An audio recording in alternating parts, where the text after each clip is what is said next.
దాఖలా లేవు. ఇవాళ వడ్డీతో సహా రైతుల రుణమాఫీ చేసేటువంటి గొప్ప ప్రభుత్వం ఈ రాష్ట్రంలో ముఖ్యమంత్రి రేవంత్ రెడ్డి గారి కాంగ్రెస్ ప్రభుత్వం. కాబట్టి దాన్ని దృష్టిలో పెట్టుకొని మీరు ప్రభుత్వానికి ఏమైనా సూచనలు చేయండి. అధ్యక్ష, మరి ఇంత మంచి అవకాశం ఇచ్చినందుకు మీకు ధన్యవాదాలు చేస్తూ ముగిస్తాను. శ్రీ గండ్ర సత్యనారాయణరావు గారు.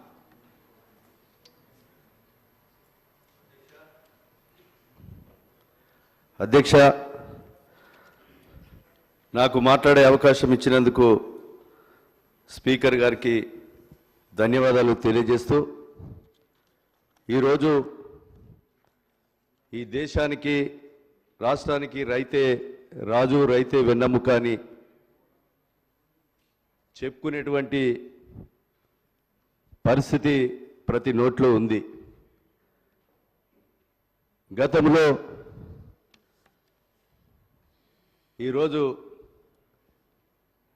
మా విజయ రమణారావు గారు చెప్పిన దానికి నేను పోకుండా, రైతులు పండించే ధాన్యం ఏదైతే ఉందో గత 10 సంవత్సరాలలో 18 పంటలు, ఒక్క రైస్ మిల్లర్ మీద కూడా విజిలెన్స్ దాడులు కానీ, క్వింటాలకు 10 కిలోలు కట్ చేస్తుంటే రైతులు రోడ్లెక్కి ధర్నాలు చేసినా కూడా రైతుల పక్షాన ప్రభుత్వం ఏనాడు కూడా నిలబడలేదని మీకు ఈ సందర్భంగా తెలియజేస్తున్న అధ్యక్ష.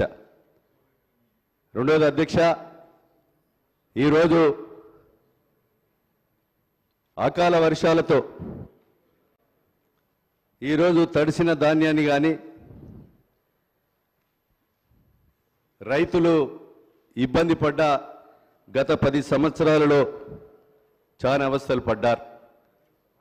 ₹1,00,000 రుణమాఫీ అని 10 సంవత్సరాల అధికారంలో ఉండి మిత్తికి మిత్తి రూపాయి 50 ఉంటే 50 అయింది. అది మిత్తికే సరిపోయి రైతు మీద భారం పడి ఈరోజు రైతులు ఇబ్బంది పడే పరిస్థితి ఉంది. కాంగ్రెస్ పార్టీ ఎన్నికల ముందు చెప్పిన ప్రకారంగా మిగులు రాష్ట్రాన్ని అప్పుల కుప్పగా చేసినా ఈరోజు 7 నెలల 15 రోజులు అవుతుంది.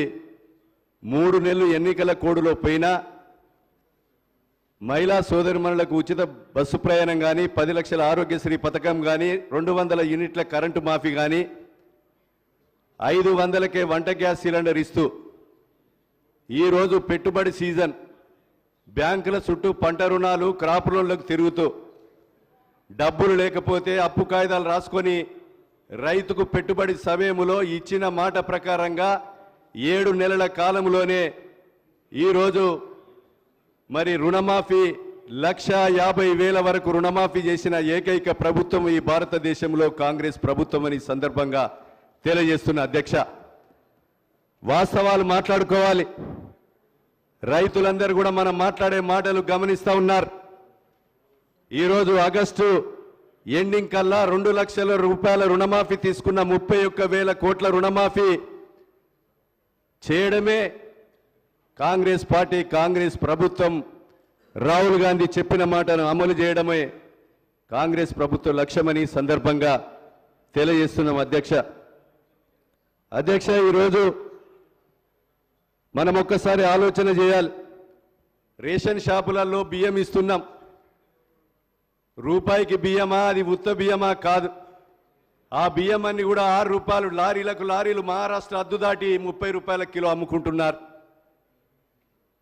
ఈరోజు రేషన్ షాప్ యజమాని, రేషన్ షాప్ ఏదైతే ఆ బియ్యము తినడం లేదు, నేను ఈ ప్రభుత్వానికి విజ్ఞప్తి చేస్తున్నా, ఈ రాష్ట్ర ప్రభుత్వం వచ్చి 7 నెలల తర్వాత సుమారు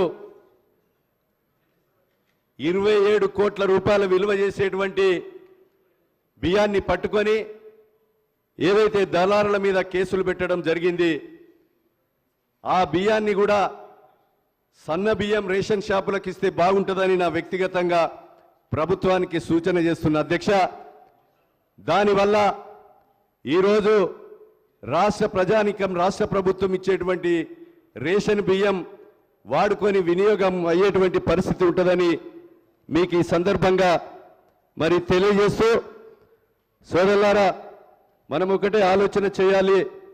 ఈ రాష్ట్రంలో రుణమాఫీ కానీ రైతు బీమా కూడా ఒకసారి ఆలోచన చేయండి. గుట్టలు పుట్టలు అమెరికాల్లో వాళ్ళ పేర్ల మీద వచ్చేటువంటి భూములకు కూడా రియల్ ఎస్టేటర్స్కి కూడా రైతు బంధు ఇవ్వడం జరిగింది.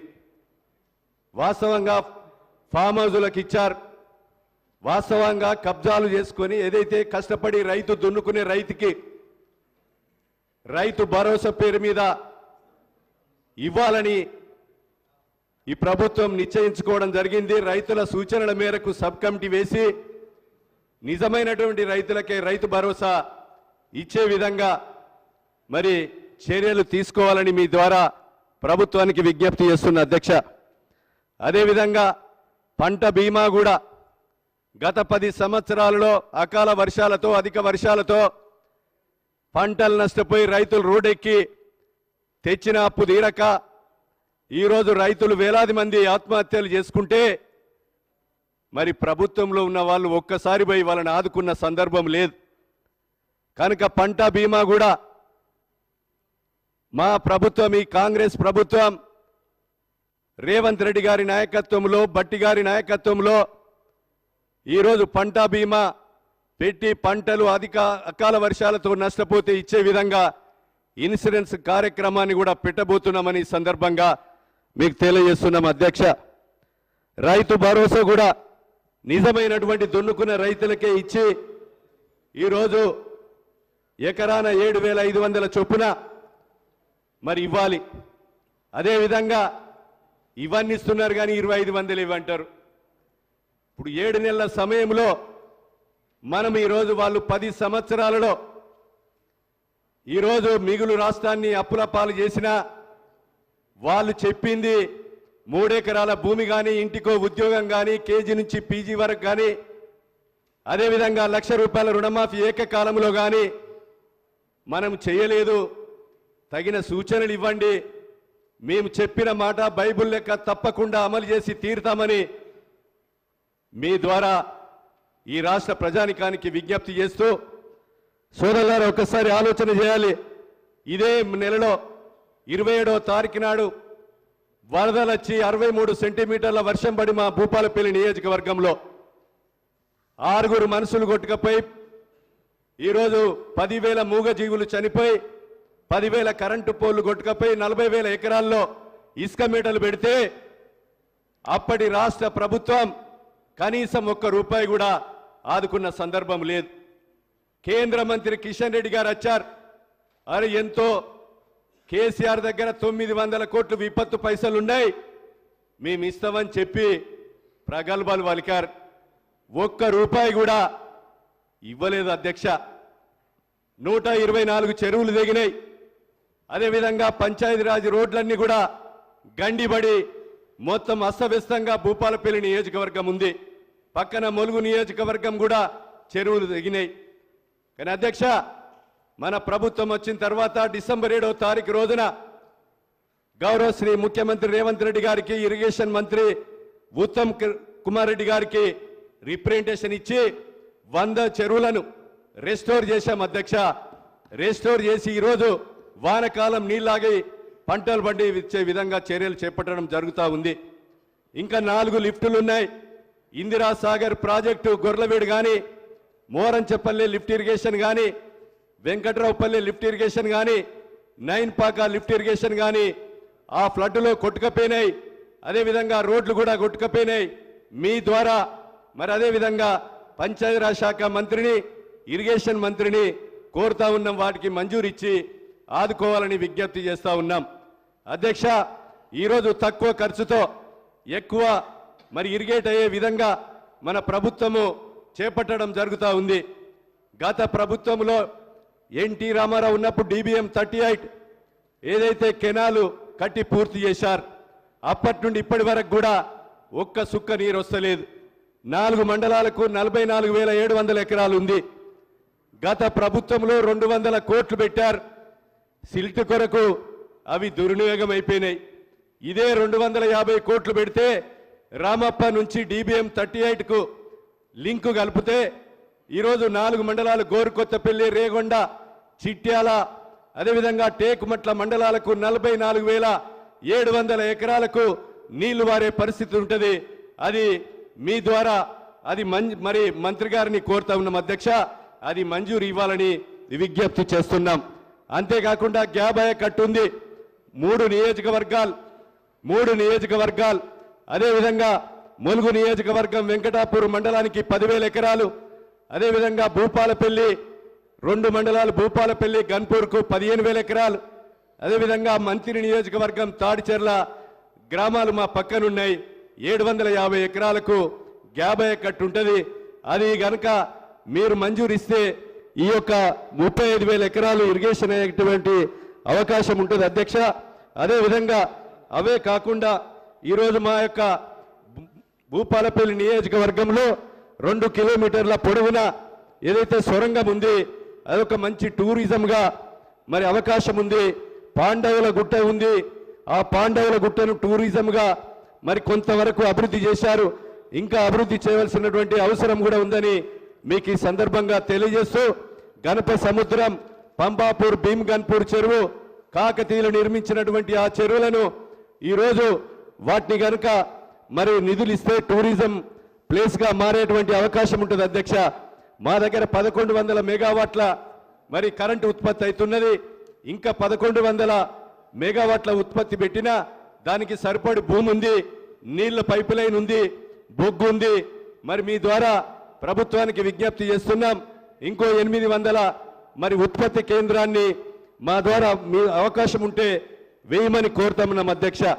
మా దగ్గర మెడికల్ కాలేజ్ ఇచ్చారు గత ప్రభుత్వంలో, బంగ్లా లేదు, తలుపులు లేవు, కిటికీలు లేవు, ప్లాస్టింగ్ లేదు, ప్లే గ్రౌండ్ లేదు, లైబ్రరీ లేదు, లైటింగ్ లేదు. అక్కడ మెడికల్ కాలేజ్ నుంచి హాస్పిటల్ రావడానికి బస్సులు లేవు. కనుక ఆ యొక్క సింగరేణి అధికారులతో మాట్లాడి హాస్టల్ పిల్లలను ఆ సింగరేణి క్వార్టర్లో పెట్టడం జరిగింది. కనుక ఈరోజు ఆ మెడికల్ కాలేజీని మీరు నిధులు కనుక ఇస్తే, ప్రభుత్వం నిధులు ఇస్తే పూర్తి చేసి అది వెనుకబడ్డటువంటి ప్రాంతం కనుక ఆ మెడికల్ కాలేజీని అభివృద్ధి చేయవలసినటువంటి అవసరం కూడా ఉందని మీకు ఈ సందర్భంగా మరి తెలియజేస్తూ, ఈ విషయాలన్నీ కూడా పోడు భూములు గతంలో కొంతమందికే ఇచ్చిన వాళ్ళకే ఇచ్చారు. కానీ నిజమైనటువంటి అర్హులైనటువంటి లంబాడా గిరిజన కోయ గిరిజనులకు పట్టాలు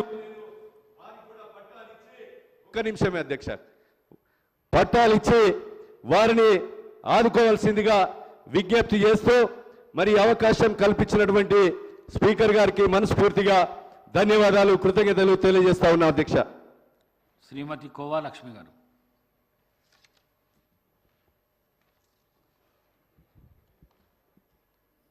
అధ్యక్ష నమస్కారం. ఈరోజు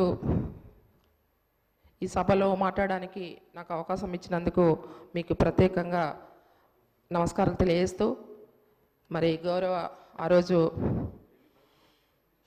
ప్రభుత్వంలో మన కేసీఆర్ గారు మరి నాకు మరి బీఆర్ఎస్ పార్టీలో టికెట్ ఇచ్చేసి మరి నా కాన్స్టిట్యుయెన్సీ ప్రజలందరూ కూడా నన్ను గెలిపించేసి మరి ఈరోజు ఈ సభకి పంపించినందుకు వారికి ప్రత్యేకంగా ధన్యవాదాలు, వారికి పాదాభివందనాలు. మరి అధ్యక్ష, మరి మీ ద్వారా ప్రభుత్వానికి మరి మహిళా సాధికారత మరి గత ప్రభుత్వంలో మరి చేపట్టినటువంటి మరి పథకాల్లో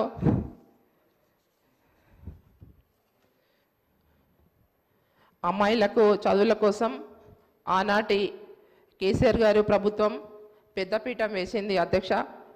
మరి ప్రత్యేకంగా అమ్మాయిలకు గురుకులలో 600 గురుకులలు చేపట్టడం జరిగింది అధ్యక్ష. మరి ఎస్టీలకు అమ్మాయిలకు మరి 53 డిగ్రీ కాలేజ్లో కూడా ఏర్పాటు చేయడం జరిగింది అధ్యక్ష. మరి పీజీ కాలేజీలు కూడా ఎస్టీలకు 2 మరి కాలేజీలు కూడా ఏర్పాటు చేయడం జరిగింది అధ్యక్ష. మరి మహిళా యూనివర్సిటీ కూడా మరి అధ్యక్ష ఏర్పాటు చేయడం జరిగింది. మరి ఏదైతే గత ప్రభుత్వంలో మరి 2 మరి అగ్రికల్చర్ బీఎస్సీ కాలేజీలు కూడా ఏర్పాటు చేయడం జరిగింది అధ్యక్ష. 5 పాలిటెక్నిక్ కాలేజీలు కూడా అమ్మాయిల కోసం మరి గత ప్రభుత్వం కేసీఆర్ గారు ఏర్పాటు చేశారు అధ్యక్ష. మరి డిగ్రీ కాలేజ్లో అమ్మాయిల గురించి మరి చేయడం జరిగింది అధ్యక్ష. మరి ఏదైతే మహిళలకు